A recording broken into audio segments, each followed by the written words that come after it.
British east India company দেওয়ানি লাভ করলেও গোড়ায় মুঘল ব্যবস্থায় ছিল দেওয়ানি ও ফৌজদারি বিচারের মাপকাঠি। তবে কোম্পানির অনেক কর্মচারী ওই ব্যবস্থার মধ্যে নানা রকম গরমিলের অভিযোগ তুলত। 1772 খ্রিস্টাব্দে কোম্পানি দ্বৈত শাসন ব্যবস্থা তুলে দিয়ে সরাসরি বাংলার শাসনভার গ্রহণ করে। সেই সময় ব্রিটিশ ইস্ট ইন্ডিয়া কোম্পানির governor general Lord Warren Hastings বাংলার প্রশাসনিক ও বিচার ব্যবস্থার সংস্কারের কাজ শুরু করেন। তাহলে কার সময় দ্বৈত শাসন ব্যবস্থা উঠে যায়? না, 1772 খ্রিস্টাব্দে জেনারেল লর্ড ওয়ারেন হেস্টিংসের আমলে। কোম্পানির শাসনকে একটি স্থায়ী ও নিশ্চিত সংগঠিত রূপ দেওয়ার পিছনে হেস্টিংসের ও পরে লর্ড কর্নওয়ালিসের সংস্কারগুলি গুরুত্বপূর্ণ ভূমিকা নিয়েছিল। ওয়ারেন হেস্টিংস ও লর্ড কর্নওয়ালিসের সংস্কার। ওয়ারেন হেস্টিংসের আমলেই দেশীয় অভিজাতদের হাত থেকে বিচার ব্যবস্থাকে আলাদা করার প্রস্তাব ওঠে। পাশাপাশি ইউরোপীয়দের সরাসরি তদারকির মাধ্যমে যে সুষ্ঠু বিচার সম্ভব তা নিয়েও আলোচনা চলতে থাকে। ফলে বিচার ব্যবস্থায় ব্রিটিশ কোম্পানির চূড়ান্ত কর্তৃত্ব প্রতিষ্ঠা করার উদ্যোগ শুরু হয়। মনে করা হতো এর মাধ্যমে সাধারণ ভারতীয়রা ক্রমেই কোম্পানি শাসনে অভ্যস্ত হয়ে উঠবে। 1772 খ্রিস্টাব্দে ব্রিটিশ ইস্ট ইন্ডিয়া কোম্পানির তরফে নতুন বিচার ব্যবস্থা চালু করা হয়।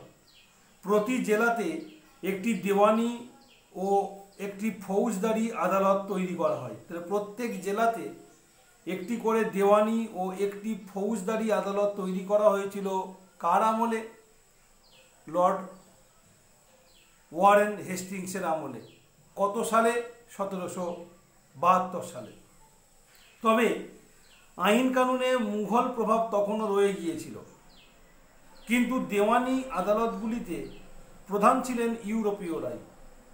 পাশাপাশি দেশীয় আইন ব্যাখ্যা করার কাজ করতেন ব্রাহ্মণ পণ্ডিত ও মুসলিম মৌলবীরা। ফৌজদারি আদালতগুলিতে একজন করে কাজী ও মুফতি থাকতেন, যদিও সেগুলির দেখভালের চূড়ান্ত দায়িত্ব ইউরোপীয়দের হাতেই ছিল। 1773 থেকে 1781 খ্রিস্টাব্দের মধ্যে দেওয়ানি বিচার ব্যবস্থার কয়েকটি পরিবর্তন ঘটে। তার পিছনে মূল উদ্যোক্তা ছিলেন ওয়ারেন হেস্টিংস ও সুপ্রিম কোর্টের প্রধান বিচারপতি স্যার এলিজা ইম্পে। তাহলে সুপ্রিম কোর্টের প্রধান বিচারপতি ছিলেন কে? Sir Eliza Impey. ওইসব সংস্কারের মধ্যে দিয়ে বিচার ব্যবস্থার চূড়ান্ত ইউরোপীয়করণ হয়েছিল। 1781 খ্রিস্টাব্দে বলা হয়েছিল বিচার বিভাগের সমস্ত আদেশ লিখে রাখতে হবে। সমস্ত দেওয়ানি আদালতগুলিকে এই নিয়মের অধীনে আনার চেষ্টা করা হয়েছিল। অর্থাৎ 1781 খ্রিস্টাব্দ থেকে প্রথম আইনগুলিকে বা আদেশগুলিকে লিখে রাখার ব্যবস্থা করা হয়েছিল। তার আগে লেখার ব্যবস্থা ছিল না। টুকরো কথা, সুপ্রিম কোর্ট রেগুলেটিং অ্যাক্ট 1773 খ্রিস্টাব্দ অনুযায়ী 1774 খ্রিস্টাব্দে কলকাতায় একটি ইম্পিরিয়াল কোর্ট তৈরি করা হয়। তাহলে 1774 খ্রিস্টাব্দে কলকাতায় তৈরি হয়েছিল ইম্পিরিয়াল কোর্ট। সেখানে একজন প্রধান বিচারপতি ও 3 জন বিচারপতি নিয়োগ করা হয়েছিল।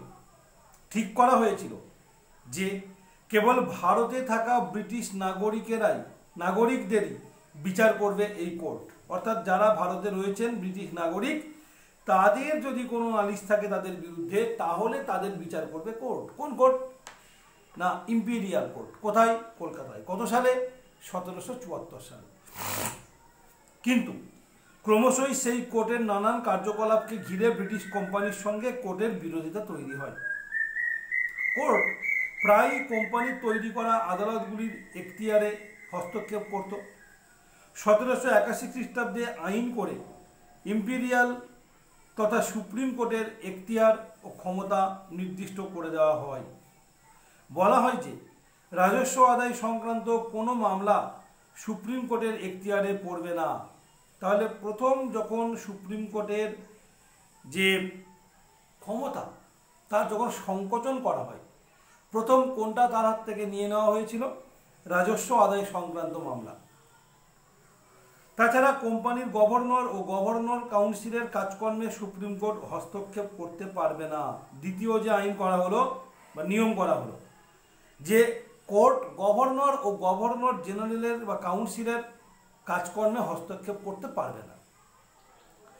1797 খ্রিস্টাব্দে কলকাতার সুপ্রিম কোর্টের বিচারক সংখ্যা 4-এর বদলে 3 জন করা হয়। আমরা আগে কি পড়লাম? একজন প্রধান বিচারপতি, 3 জন অন্য বিচারপতি, মোট 4 জন। পরে 1797 খ্রিস্টাব্দ থেকে করা হলো কতজন? 3 জন। 1801 ও 1823 খ্রিস্টাব্দে যথাক্রমে মাদ্রাজ ও বোম্বাইতেও একটি করে সুপ্রিম কোর্ট প্রতিষ্ঠা করা হয়। তাহলে গোটা ভারত জুড়ে 3টি সুপ্রিম কোর্ট তৈরি হয়েছিল। বিচারে সমতা আনার জন্য দরকার ছিল প্রচলিত আইনগুলি অভিন্ন ব্যাখ্যা, অর্থাৎ যে আইনগুলো রয়েছে তার ব্যাখ্যা যেন একরকম হয়, বিভিন্ন রকম না হয়। সেই উদ্দেশ্যে ওয়ারেন হেস্টিংসের উদ্যোগে 11 জন পণ্ডিত হিন্দু আইনগুলির একটি সার সংকলন তৈরি করেন। ওই সংকলনটির ইংরেজি অনুবাদ করা হয়। তার ফলে দেশীয় আইনের ব্যাখ্যার জন্য ইউরোপীয় বিচারকদের ভারতীয় সহকারীদের উপরে বিশেষ নির্ভর করতে হতো না। মুসলমান আইনগুলিরও একটি সংকলন বানানো হয়। এসবের মধ্য দিয়ে ঔপনিবেশিক বিচার ব্যবস্থা কেন্দ্রীভূত ও শৃঙ্খলাবদ্ধ হয়ে উঠেছিল। 1793 খ্রিস্টাব্দে লর্ড কর্নওয়ালিস আইনগুলিকে সংহত করে কোড বা বিধিবদ্ধ আইন চালু করেন। তাহলে প্রথম কোড চালু করেছিলেন কে? Lord Cornwallis. কত সালে? 1793 সালে। তার ফলে দেওয়ানি সংক্রান্ত বিচার ও রাজস্ব আদায়ের দায়িত্ব আলাদা করা হয়। জেলা থেকে সদর পর্যন্ত আদালত ব্যবস্থাকে ঢেলে সাজানো হয়। নিম্ন আদালতের রায়ের বিরুদ্ধে উচ্চতর আদালতে আবেদনের অধিকার স্বীকার করা হয়। তবে সমস্ত আদালতেই প্রধান বিচারপতি হতেন ইউরোপীয়রাই। লর্ড কর্নওয়ালিসের বিচার ব্যবস্থার সংস্কার বাস্তবে ঔপনিবেশিক বিচার কাঠামো থেকে ভারতীয়দের পুরোপুরি বাদ দিয়েছিল। মুঘল আমলে বিচার ব্যবস্থা থেকে ব্রিটিশ আমলের বিচার ব্যবস্থার বদলগুলি সাধারণ ভারতীয়রা পুরোপুরি বুঝে উঠতে পারেননি। বিচার কাঠামোকে সংহত করার মাধ্যমে সেগুলি হয়ে উঠেছিল ঔপনিবেশিক শাসনের অন্যতম প্রধান স্তম্ভ। টুকরো কথা। লর্ড উইলিয়াম বেন্টিংকের সংস্কার। গভর্নর জেনারেল হিসাবে লর্ড উইলিয়াম বেন্টিং চেয়েছিলেন প্রশাসনিক ব্যয় কমাতে। পাশাপাশি ভূমি রাজস্ব নির্ধারণের বিষয়টিকেও বেন্টিং গুরুত্ব দিয়েছিলেন। এলাহাবাদ ও বারাণসী অঞ্চলে ভূমি রাজস্ব বন্দোবস্ত গড়ে তোলার বিষয়ে তার সময়েই উদ্যোগ নেওয়া হয়। ওইসব অঞ্চলে মহলওয়ারি ব্যবস্থা বা বন্দোবস্ত চালু করেছিলেন বেন্টিং।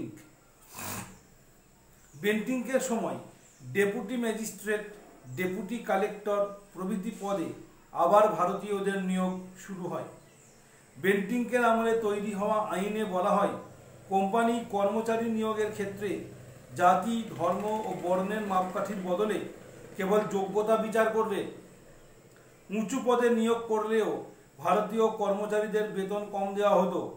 উত্তর ও মধ্য ভারতে সক্রিয় ঠগী দস্যুদের দমন করার জন্যেও কর্নেল স্লিম্যানের নেতৃত্বে একটি বিশেষ বিভাগ তৈরি করেন বেন্টিং। দ্রুতই স্লিম্যান ঠগী দস্যুদের দমন করেছিলেন।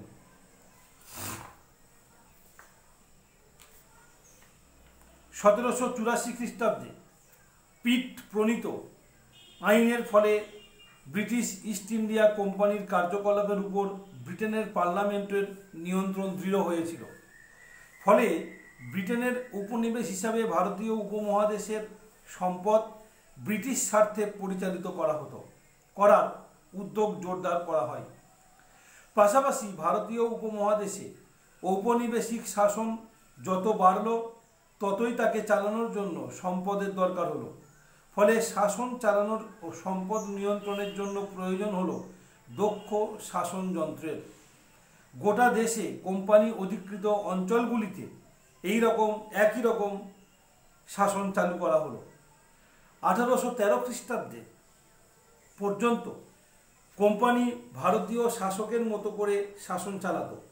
ধীরে ধীরে সেই পরিস্থিতি বদলাতে থাকে। তাহলে 1813 পর্যন্ত আমরা দেখতে পাচ্ছি যে ভারতবর্ষের যারা শাসক তাদের মতো করে কোম্পানি চলার চেষ্টা করত, কিন্তু তারপর থেকে কোম্পানি তার নিজের শাসন ব্যবস্থা পুরোপুরি ঢেলে সাজিয়ে দিল। এই যে আমরা দেখলাম 1773 থেকে পরপর যারা এসছেন, Warren Hastings, Lord Cornwallis, Lord William Bentinck, এদের হাত ধরে ধীরে ধীরে ধীরে ধীরে শাসন ব্যবস্থার ইউরোপীয়করণ হতে থাকে।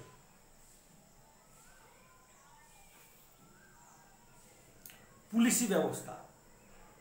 মুঘল পুলিশ ব্যবস্থায় ফৌজদার, কোতলদার, কোতওয়াল, চৌকিদারদের ক্ষমতা ছিল বেশি। ব্রিটিশ ইস্ট ইন্ডিয়া কোম্পানি যখন দেওয়ানি লাভ করে তখনও এই ব্যবস্থাই চালু ছিল। 1770 খ্রিস্টাব্দে বাংলায় মন্বন্তরের ফলে, তাহলে বাংলায় মন্বন্তর হয়েছিল কবে? 1770 খ্রিস্টাব্দে। আইন শৃঙ্খলার অবনতি দেখা দেয়।